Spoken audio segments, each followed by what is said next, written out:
জনাব তারেক রহমান যে নির্দেশনা আমাদেরকে দিয়েছিল তারই প্রেক্ষাপটে আপনারা লক্ষ্য করবেন 5 আগস্টের পরবর্তী ছাত্র দলের সারা বাংলাদেশে তেমন কোনো উল্লেখযোগ্য কিন্তু কর্মসূচি ছিল না। বন্ধুরা,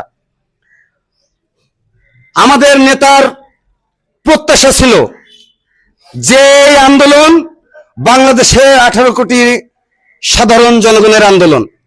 এই আন্দোলন শুধুমাত্র ছাত্রদল বা বিএনপির নেতাকর্মীদের যাতে স্টেক হোল্ডার না হয় সেদিকেই আমাদের নেতা দিক নির্দেশনা দিয়েছিল। বন্ধুরা, আমাদের নেতা চেয়েছিল 18 কোটি জনগণের আন্দোলনের মধ্য দিয়ে এই স্বৈরাচারের পতন হয়েছে, জুলাই বিপ্লব হয়েছে।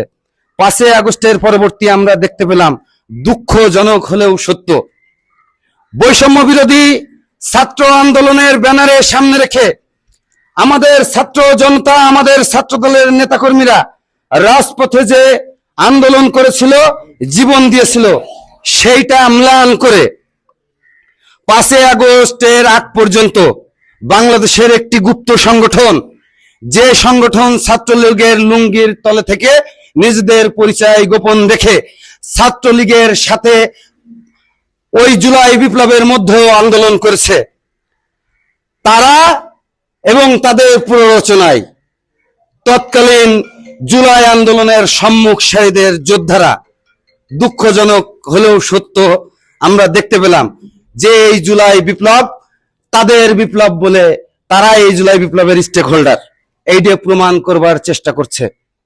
পরবর্তীতে 71-এর যারা মুক্তিযুদ্ধের বিপক্ষের শক্তি, তাদের প্ররোচনার মধ্য দিয়ে আমরা দেখতে পাচ্ছি সারা বাংলাদেশে একটি পরিকল্পিতভাবে বিশৃঙ্খলা তৈরি করবার চেষ্টা করছে এবং বৈষম্য বিরোধী ছাত্র আন্দোলনের ব্যানারে যারা ছিল তাদের একাংশ যখন আরেকটি রাজনৈতিক দল খুলে বসলো বাংলাদেশে, এনসিপি নামের, তারা সারা বাংলাদেশে বলে বেড়াতে শুরু করলো যে এই ছাত্র জনতার বিপ্লব নাকি তাদের একার অবদান।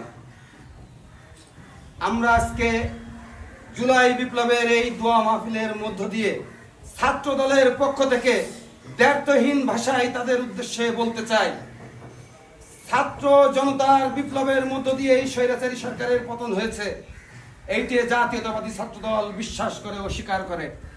আপনাদের উদ্দেশ্যে দ্ব্যর্থহীন ভাষায় বলতে চাই যে বৈষম্য বিরোধী ছাত্র আন্দোলনের ব্যানারের সামনে রেখে জাতীয়তাবাদী ছাত্র দল সহ ছাত্রলীগ বাদে বাংলাদেশের সমস্ত ছাত্র সংগঠন, ছাত্র জনতা আপনাদের সাথে ছিল, আমাদের সাথে ছিল। তাদের রক্তের বিনিময়ে বাংলাদেশের